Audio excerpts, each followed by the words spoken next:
Blog Talk Radio.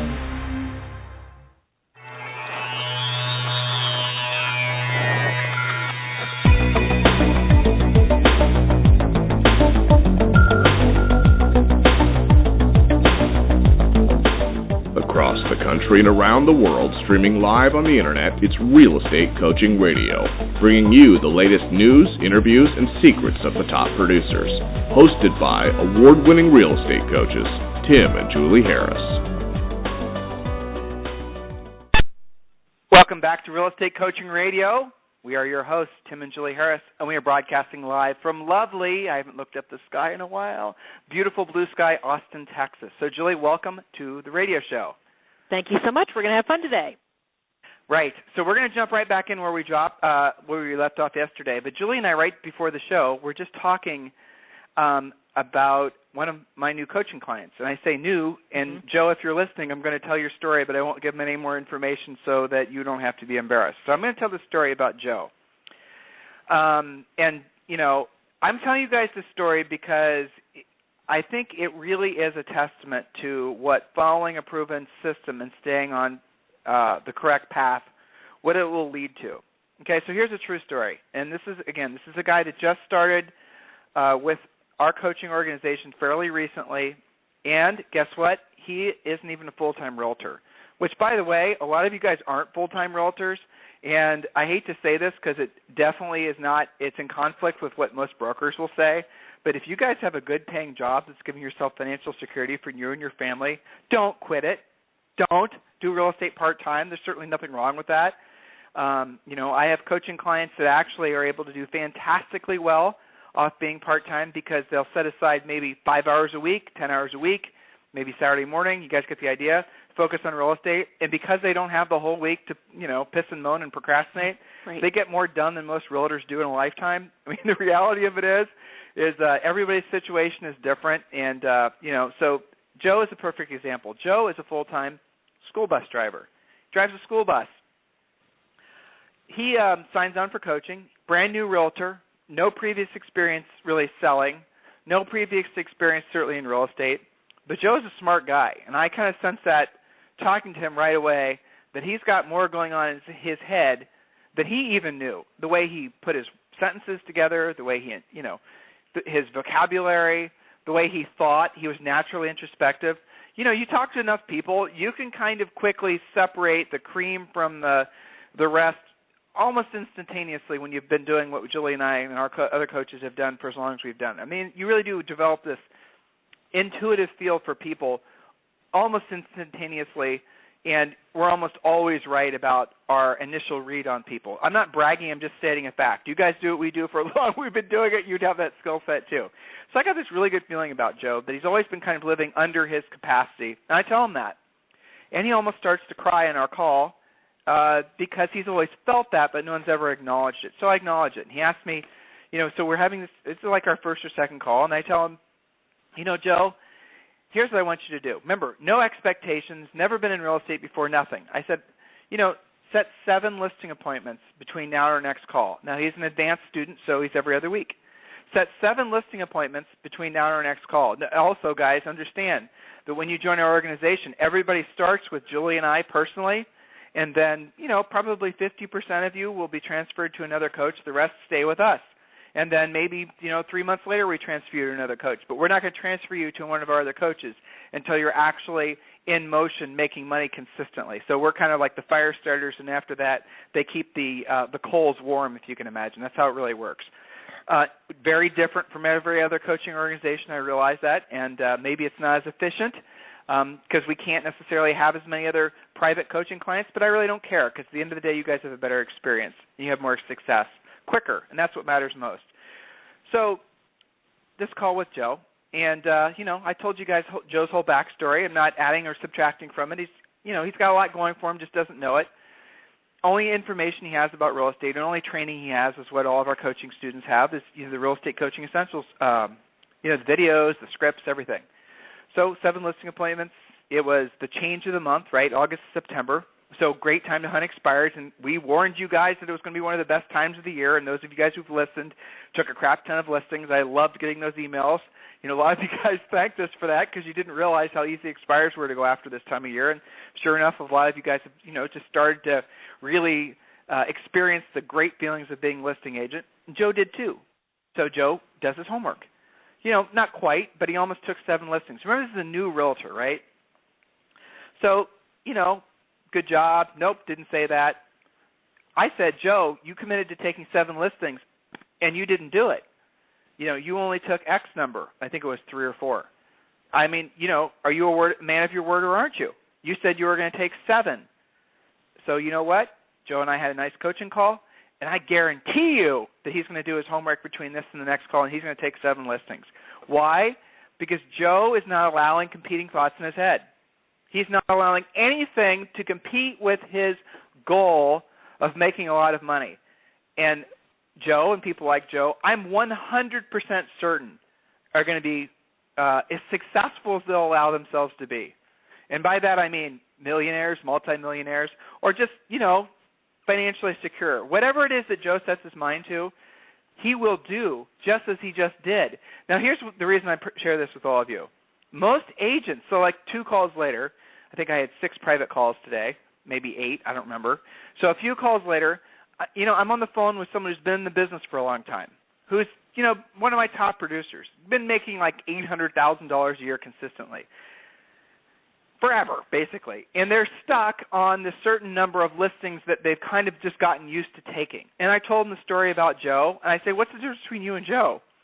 And without even blinking, the coaching client, the top producer, as all you guys would have labeled him, said limiting beliefs. He and I had that conversation many times before about basically the limiting beliefs he has about himself and the success he's going to allow himself to achieve.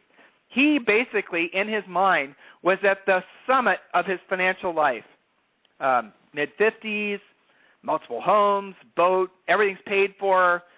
I don't remember off the top of my head, but I know he's got at least $1 million. So this is someone who's been successful for a long period of time, who's going to stay on that trajectory but is leveled off because of what his limiting beliefs are. Joe, the new realtor, no limiting beliefs. Going to absolutely hit it out of the park, going to be hugely successful. The problem with the second agent is you can't stay complacent. See, you can't stay in the same point. You can't stay at the same level. God did not design any of us to stay stagnant. Everything around us, there's not a single thing around you right now. A lot of you are listening in replay. A lot of you are listening in your car. A lot of you are listening while exercising. Everything around you, the air you're breathing, the shoes you're wearing, the iPod you're listening off of, everything is changing. Nothing, the concrete you're walking on is changing. Everything is changing. But what a lot of us do is we lull ourselves into complacency because we're just, frankly, being lazy, and we're essentially saying, okay, well, this is good enough. This is as much as I'm going to succeed. I'm just going to kick back and I'm going to rest on my laurels. And they think, mistakenly, that they can maintain that level of success. In other words, you get to a point where you're successful, where you feel like you're successful in life, where you basically are starting to be complacent. You gain some weight, you stop, all kinds of different things that people do when they're getting complacent or they are complacent. You can see them from a mile away. You guys are probably guilty of a lot of these things, as I'm sure Julie and I are in certain areas where we're complacent as well. It happens to all of us. But here's what happens in your business when you allow yourself to be complacent. When you aren't focusing on getting better. When you aren't focusing on improving your skills. Because ultimately you're not focusing on being of service to others. You won't keep what you have, you see? Because you're trying to stay in place, but you're designed, your body is designed, your environment is designed, your mind is designed, the cells in your bodies are designed to be moving forward at all times, but you are trying to stay the same. You will not only stay the same, but you're going to lose what you have. You will slide backwards. And a lot of agents, a lot of people for that matter, go through a cycle of life where they have these, usually it's a 5, 7, 10, sometimes 15-year, success thing where they go from nothing to something, and then they screw it up. They do something to basically cause themselves to lose what they worked their butts off to have, and they go through these success and failure cycles. And it happens sometimes through health. It happens a lot of times through marriages. It happens with, I can't get along with my broker. Simple things like that.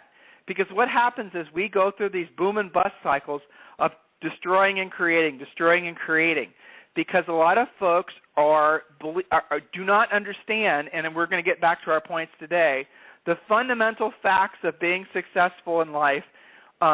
You can emulate. If you're going through some of these cycles, if you can experience some of these things I've just shared with you, if you're like the top producer who's complacent, who's starting to slide backwards, and you want to be like Joe where you're going to decide to be successful, listen to the points that we're going to be sharing with you today. Embrace them. And for God's sake, don't stay complacent. You can't. Because if you do, you will lose what you have.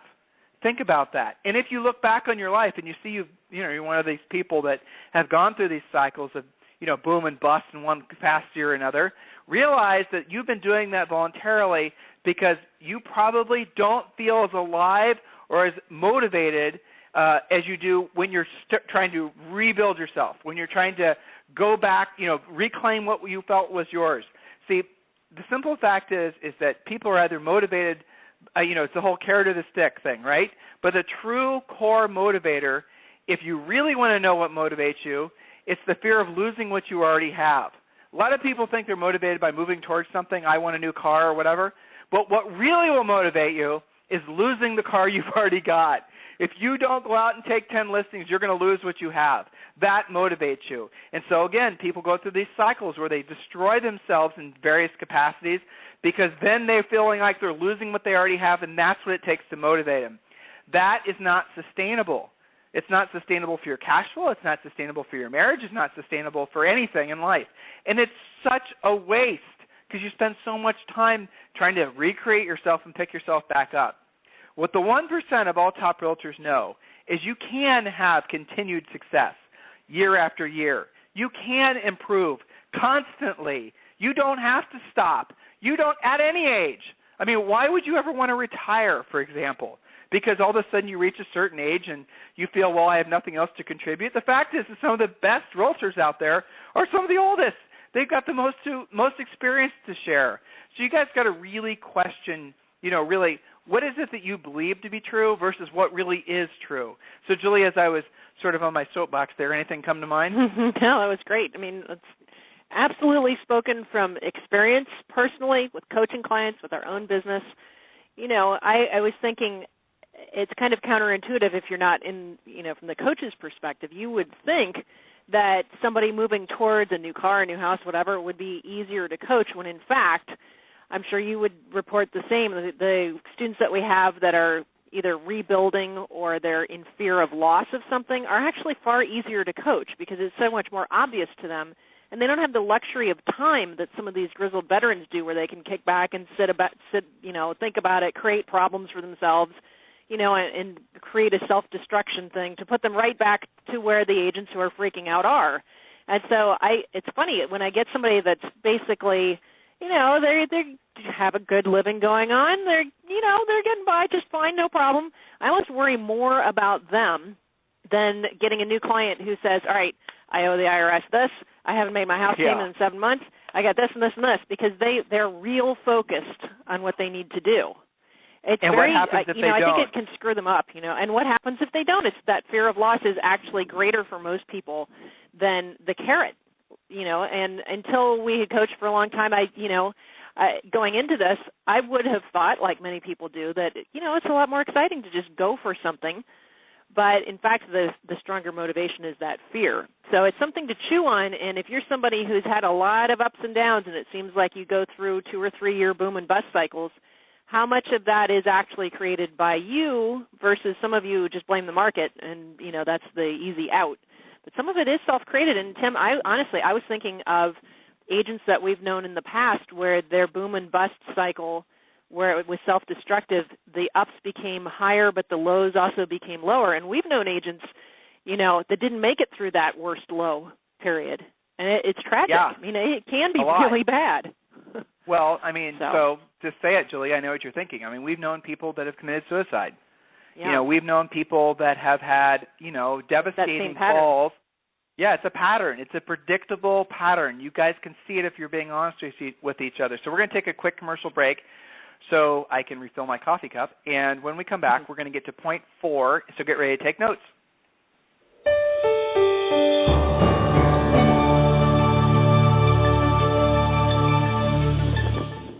According to the National Association of Realtors, only 10% of agents complete an amazing 90% of all transactions because they have a coach.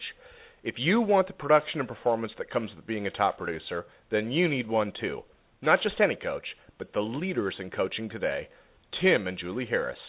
Don't just take our word for it. Listen to what HGTV star and Atlanta top producer Colette McDonald has to say.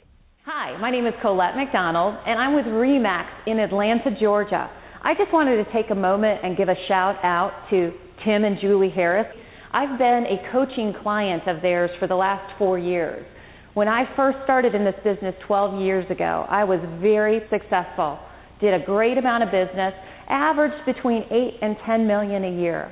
When I contracted with Tim and Julie to be my graduate level coaches, my production increased by 20% per year.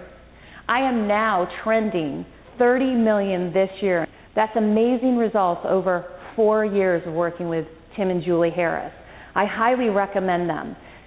Tiger Woods has a coach. And why does he have a coach? Because he can't see his swing. If you do what they tell you to, you will see huge results. I am living proof. Only Tim and Julie Harris provide powerful one-on-one coaching along with all the lead generation systems, scripts, presentations, team building, and business planning tools you need to dominate your real estate market. We offer affordable pricing with no long-term contracts, and our entire coaching staff are trained professional agents with top producing track records. Take action now and visit us online at freecoachingcallsforagents.com to schedule your free coaching call. There's no risk, no obligation, just a free, personal, one-on-one call with a trained professional coach. Join the elite 10% of agents who make all the difference in today's market. Visit freecoachingcallsforagents.com to get started. Again, that's freecoachingcallsforagents.com. Okay, point number 4, Jules. All right, point number 4, and again, our official topic is what the top 1% of agents, the millionaire agents, know that you don't know.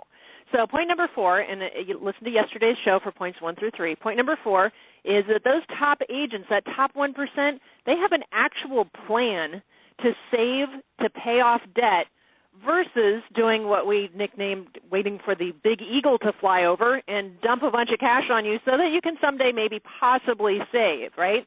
So the difference between someone who actually saves and someone who just says that they have a goal of saving is that the top producers actually have a plan and they work it. And these plans are very simple, something as simple as saving 10% off the top of every check, but being very serious about that and doing it every time. Then when they have their debt paid off, they bump that up to 20% or 30% off the top of every check. They do it, they stick to it, and that's how their savings grow. Point number 5. Versus I'm going to save what's left over. Versus I'm going to save when I get a big deal. Versus when or really if. Exactly. I mean, and the other, to Julie's previous point, you got to save off the top. That's a radio show on itself, to be honest with you guys. We talk about essentially how to build wealth. But really the bottom line is literally pay yourself first. You guys have been exposed to that before. Why the hell aren't you doing it? So 10% at least off the top of every check. You know what? Tax your commission checks before you make your mortgage payment, before you make your car payment, after you've made your coaching payment. Pay yourself first. Save 10%.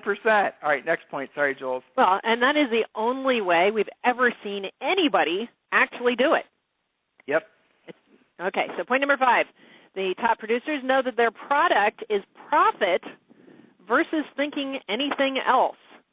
Yes, of course, your product is good customer service and taking care of your clients and doing a great job at your job, but ultimately, would you do that for free? No. Your product is the money you produce as a result of helping the most people you know how to help. It's very simple. But the top producers are really clear that their product is profit. If you ask them, they'll tell you that. They won't have some fluffy PC answer that makes everybody feel warm and fuzzy. They know that they're running a business. And point number 6. At the end of the year, if you don't have any profit, if you haven't increased your net worth, if you haven't actually bought another rental property or paid off debt, if you've not saved more money, well, guess what? You have run a really kind of inefficient business because you haven't produced the whole point of having a business was. Well, exactly. And agents will say things like, well, I spent all this on my paid leads or something like that, but, I did 2 deals and I broke even. It at least paid for itself. Well, no, it didn't. You have all that time involved and you made nothing. That means you're running a non-profit. So top producers would say, I made, this much as a result. So next point is that top producers know their market stats cold versus just knowing their, quote, farm. This is a big point. This seems like, well, okay, I've heard that before, but think about this. Many of you guys come to your free coaching calls and you'll say things like, well, there's no inventory in my market. That's a symptom of not knowing your market. Of course there's inventory. Or Julie, what else will they say? There's no expireds. There's no for sale by owners. Yeah, and we'll ask you a question like, what's the days on the market? What's the list to sell price ratio? How are the condos selling versus the houses? How are this, that, and the other? And you guys don't know your market. You're selling, you're purporting to be a real estate, agent, a realtor, and yet you don't know your product. That's the reason some of you guys a lot of don't times preview, you don't do anything, and then you go put a price on somebody's house. Are you kidding? That's exact. It's crazy. And so you don't feel confident to talk about real estate with folks because you haven't actually taken the time to know the market. Know your product. Sense. If you work in the Apple store, you will absolutely 100% know the ends. Have you guys walked into an Apple store before? All of you have, right? And you talk to any of those, guys walking around with their brightly colored shirts on and their usually excessive facial hair. And what do they, they know their product backwards and forwards, don't they? Doesn't their shirt say genius on them or something like that? Those are the ones in the back. They got some tag. Yeah. Right. But they know their stuff. They're there Yeah. to sell something, by the way. Just a hint in the right direction. Yeah. Okay. Okay, go ahead. So, sorry. Yes. All right. So point number, what are we on? Point number 7? Point number 7. Yeah, point number 7. They don't wait to feel a certain way. They know how they feel. They know that what you think follows your actions, not the other way around. So this is another thing we hear on coaching calls all the time. Well, I just haven't felt like taking action. I'm getting ready to get started to someday possibly take action if I feel like it. Oh, I've been depressed. I've been down. I've had a down year, a down quarter, a down market. I don't have my motivation. Where the top producers recognize that you take action first and find your feelings second. That's huge, isn't it? I mean, that right there, again, Julie and I could write a whole book about that. So many of it, guys, that's such a critical point. How many of you don't actually experience success, have really fantastic days, unless you feel a certain way? Unless you feel like when you feel that certain way, everything turns into a lead, everything turns into a listing, everything turns into a closed buyer transaction.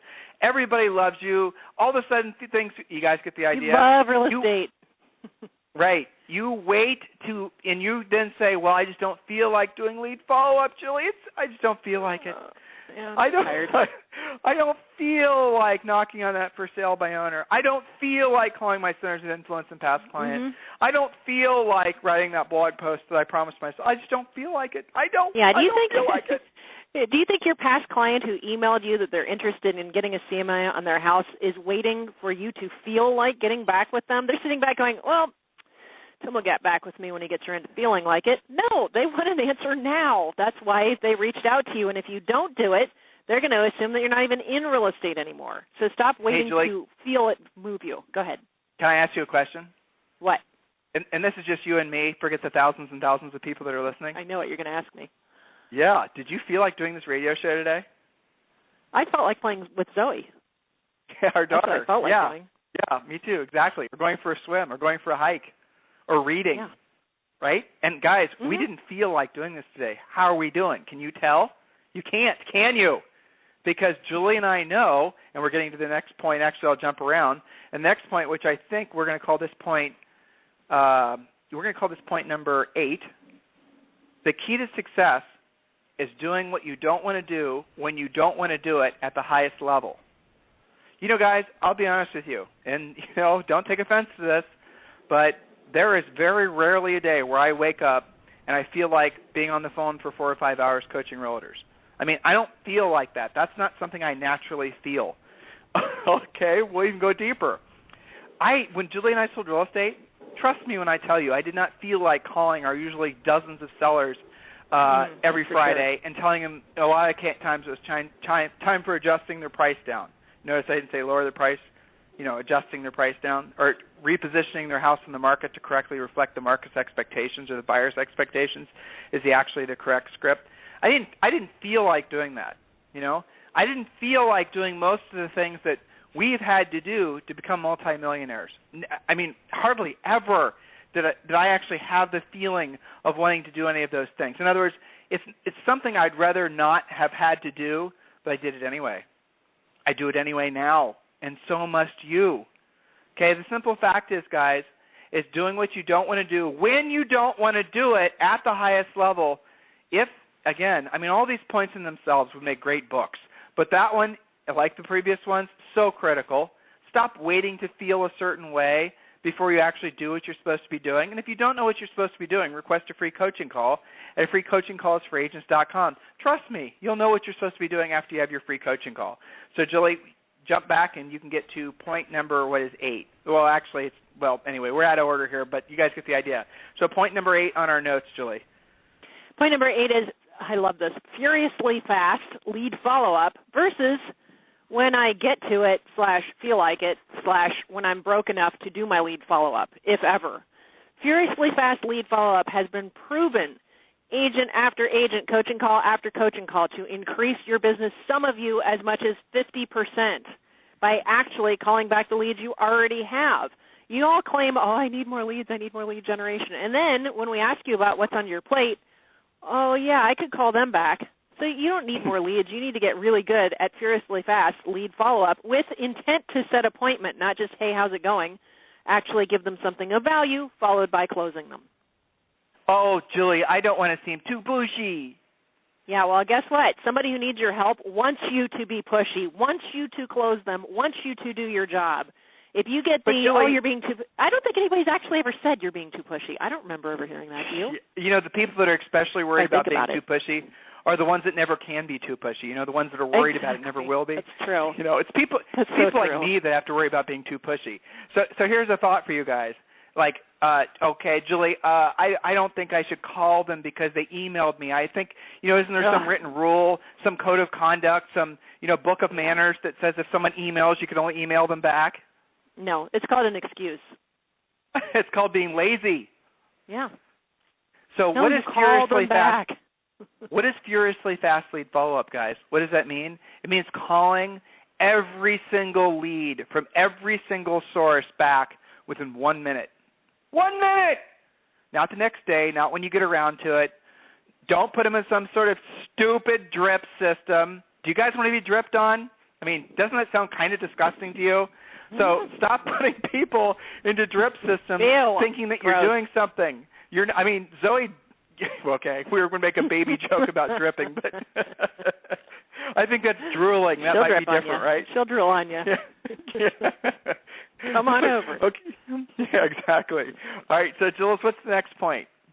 Okay, so the next point is that I already read that one. Go ahead. The next point after point that. number 10. Yeah. Okay, point number 10. They know the definition of rich is when your money is working for you and you no longer have to work for your money. Let me define this a little bit more closely for some of you. Rich does not mean you just got a big commission check so you can go blow all of it and finance it away and go, sign yourself up for triple your car payment. That's called realtor rich. That's called realtor rich. Realtor rich is not really rich. It's what you do with your commission checks. It's the rental properties you buy. It's the flips that you create for yourself. It's the houses you buy from your guaranteed home sale that we teach you. It's what your money does for you. When your money is working for you and you are not just looking for that next check unless you're not going to make your payment. Some of you guys are either going from deal to deal or handfuls of deals to handfuls of deals. Others of you actually have built up your listing inventory, but your expenses are still too high. So there's different stages of this, but get clear on the difference between realtor rich and actually rich. So the next point is a mirror of one of the previous points, but it was so good that we're going to give you another version of it. Point number 11, Julie. The top producing 1% of agents know that repetitious boredom pays off. We used to have a sign in our real estate office that said that. Repetitious boredom pays off. What does that mean? Bottom line, guys, is the previous point, doing what you don't want to do when you don't want to do it. Being okay being bored. Don't be one of these agents that basically is so drawn to the excitement. The actual work in real estate is boring. It just is. By the way, that's why they call it work, because it's not boring. Vacation. Right. And so many of you guys think that, I have to be, real estate's, it's got to be this big drama. You're watching too much $1 Million Listing. Guys, here's a little secret for you. Most of that is fake, okay, that you see on Bravo.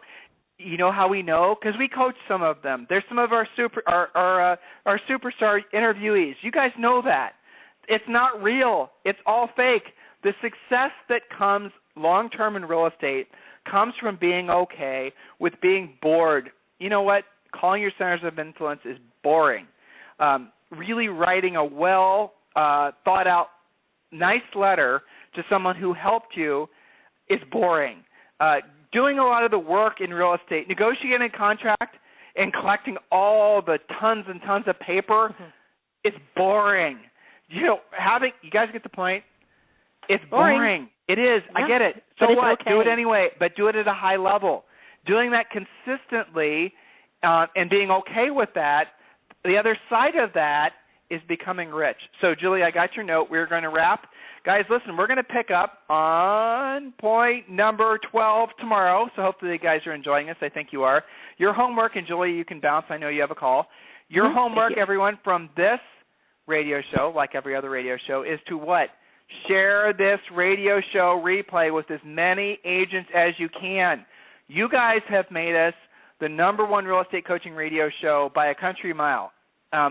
You helped to make it so that we are getting literally tens of thousands of listens per month, and I really sincerely appreciate that. You guys have made this radio show successful. You must like what you're listening to, like hopefully what you're learning. Please apply it. So your homework from today's radio show is, as always, share the replay with as many other agents as you can. Share the link, tweet it, Facebook it, email it, whatever you people do. Help us get the word out. We'll talk with you on the radio tomorrow. This program has been a presentation by Tim and Julie Harris, Real Estate Coaching. For more information on our real estate coaching and training programs, visit our website at timandjulieharris.com. Remember to tune in weekdays at noon for upcoming shows, and until next time, thank you for listening to Real Estate Coaching Radio with Tim and Julie Harris.